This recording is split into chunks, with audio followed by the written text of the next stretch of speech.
Imagine dying, only to find yourself face to face with one of history's most controversial figures in the depths of hell.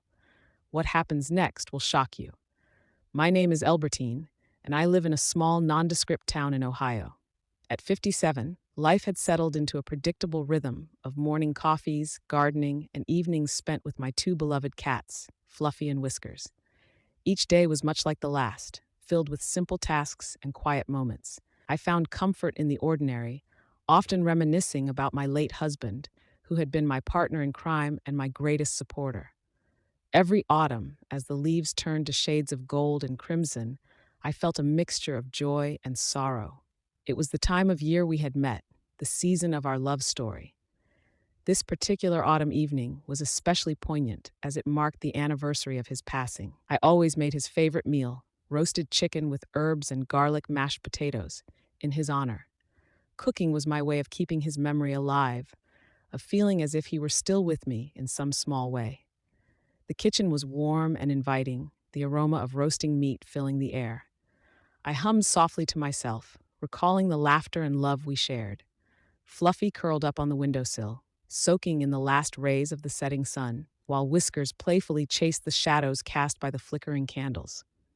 As I set the table, I glanced at the clock. The hands moved slowly, and I felt a twinge of impatience. I wanted to savor this moment, to hold on to it tightly. But life has a way of changing everything in an instant. Suddenly, a sharp pain shot through my chest, a feeling so intense that it stole my breath. It was unlike anything I had ever felt, like a vice squeezing my heart with no intention of letting go. Panic gripped me as I staggered back, trying to reach for the phone to call for help. My body, however, betrayed me. My limbs felt heavy and the room began to spin. I collapsed onto the floor, the world around me fading into darkness. The last thing I remember was the sound of the oven timer beeping incessantly, a reminder of the meal I had prepared with love, and then everything went black. It was as if the universe had drawn a curtain, ending my quiet life without warning. I don't know how long I lay there, but when I finally opened my eyes, I was no longer in my kitchen. Instead, I found myself in a place that felt utterly foreign, a realm that transcended earthly boundaries. I looked around in bewilderment, trying to comprehend my surroundings. The ground beneath my feet was not solid. It felt like I was standing on a wispy cloud that shifted and swayed with every movement. The sky above me was a swirling tapestry of colors, a chaotic blend of fiery reds and deep blues, all mingling in a way that was both beautiful and terrifying.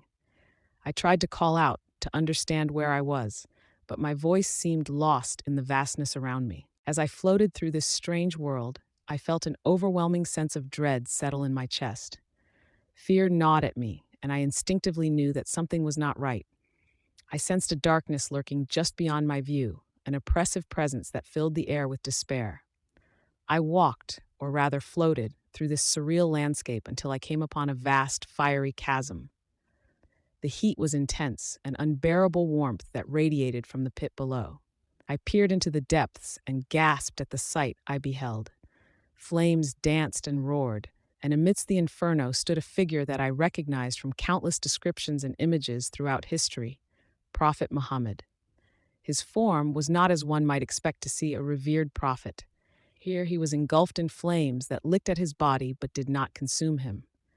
His expression was one of anguish, a mixture of sorrow and realization that struck me to my core. He turned his gaze toward me, and for a moment, our eyes locked. "Elbertine," he called out, his voice echoing with a haunting resonance, "you must warn them. The path I was led to teach was not of divine origin, but a deception." I was taken aback, my heart racing. "But why are you here?" I asked, my voice trembling as I tried to process the situation. "I was deceived by a force pretending to be divine," he confessed, the flames around him flickering with his words. "I thought I was serving God, but I served another's agenda. Jesus, whom I recognized as a prophet, is indeed more. He is God as part of the Trinity, which I denied." His words hung heavily in the air, and I felt the weight of his remorse. "Tell them, Albertine, that only through Christ can salvation be found. My teachings, though I believed them to be true, led many astray from this truth."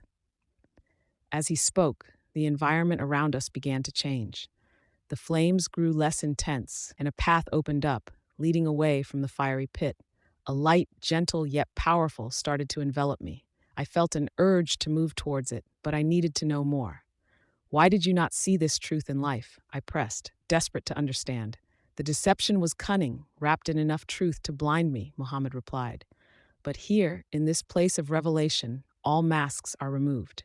Here, I see the truth of Christ's divinity, the falsehood of my teachings about him.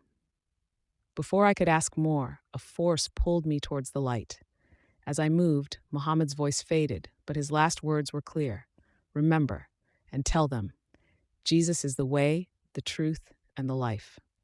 The light grew brighter until it was all I could see, and then, suddenly, I was back in my kitchen, gasping for air, surrounded by paramedics. They told me I had suffered a severe heart attack and had been clinically dead for several minutes. The oven timer was still beeping, now a reminder of my journey beyond life. The paramedics worked quickly, their faces a blur of urgency and concern. I could hear them speaking, but their words felt distant, as if I were still floating between two worlds. My heart raced, not just from the shock of returning to life, but from the profound experience I had just undergone.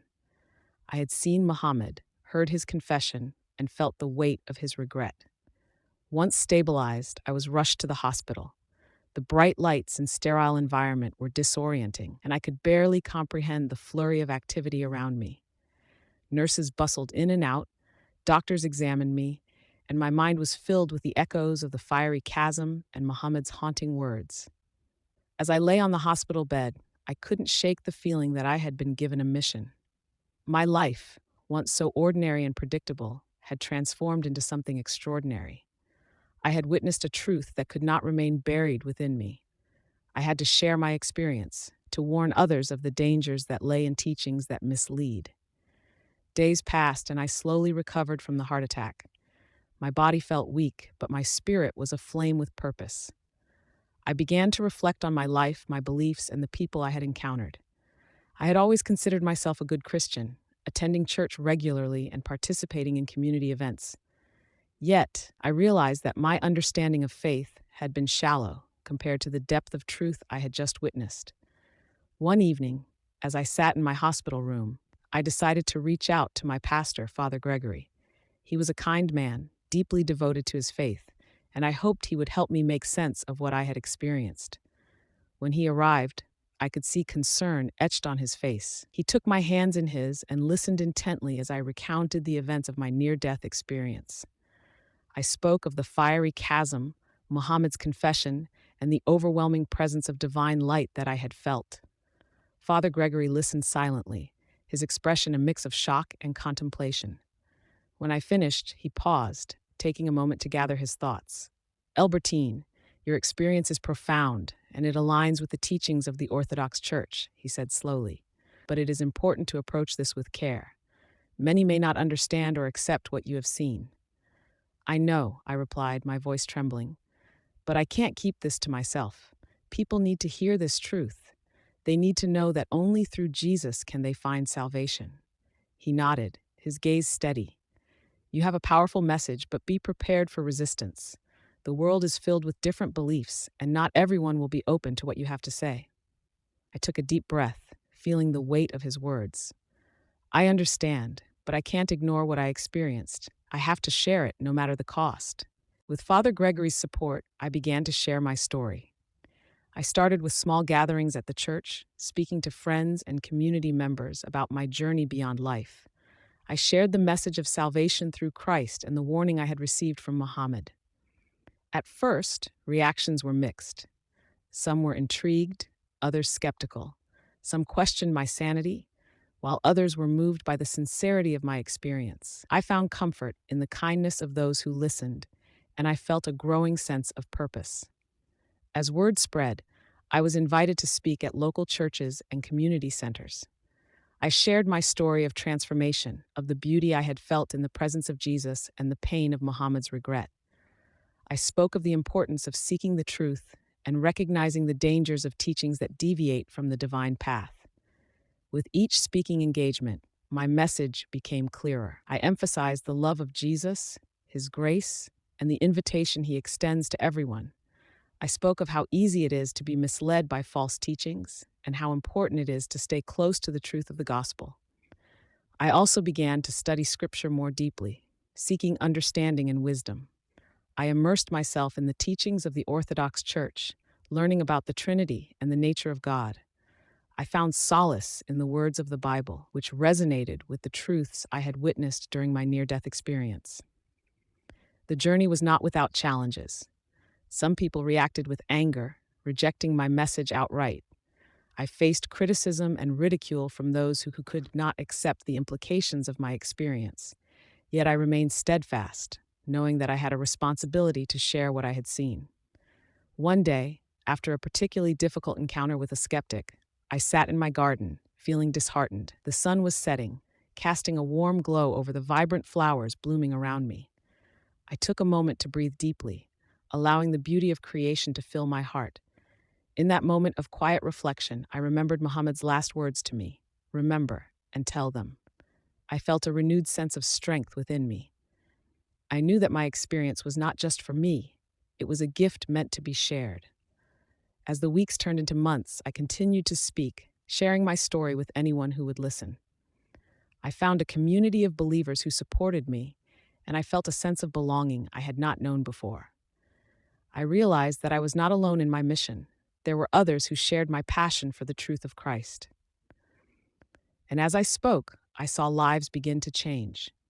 People who had once been lost found hope, and those who had wandered away from their faith began to return. I witnessed the power of God's love at work in their hearts, and it filled me with joy. Through it all, I never forgot the message I had received.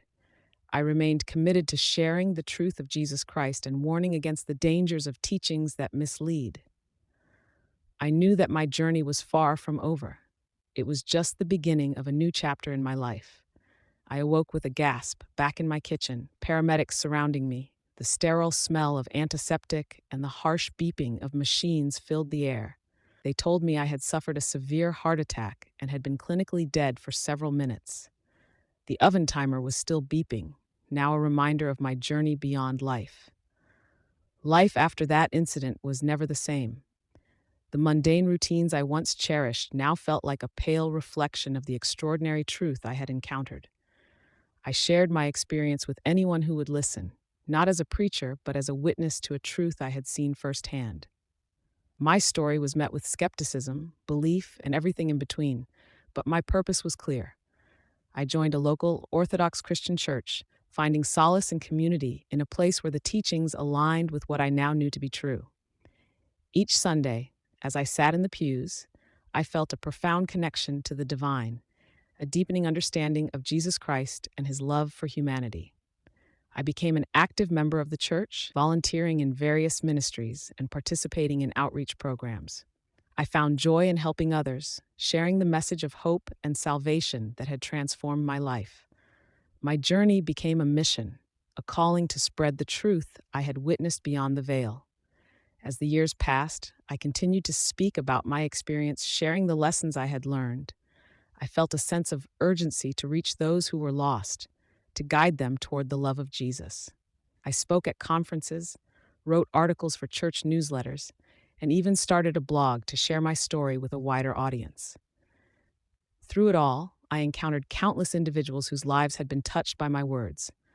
I listened to their stories of struggle and doubt, and I offered encouragement and support. I became a source of hope for many, and in turn, their faith inspired me. One day, as I was preparing to speak at a local event, I received a letter from a woman named Sarah. She wrote about her own struggles with faith and how my story had resonated with her. She shared that she had been seeking answers and felt lost in a world filled with conflicting beliefs. My words had ignited a spark of hope within her, and she was eager to learn more about the truth of Jesus Christ. I was deeply moved by her letter and invited her to meet with me. We spent hours discussing faith, theology, and the profound love of God. As we talked, I could see the transformation taking place within her. The hope that had once felt distant was beginning to bloom in her heart. In the months that followed, I became a mentor to Sarah, guiding her on her journey of faith.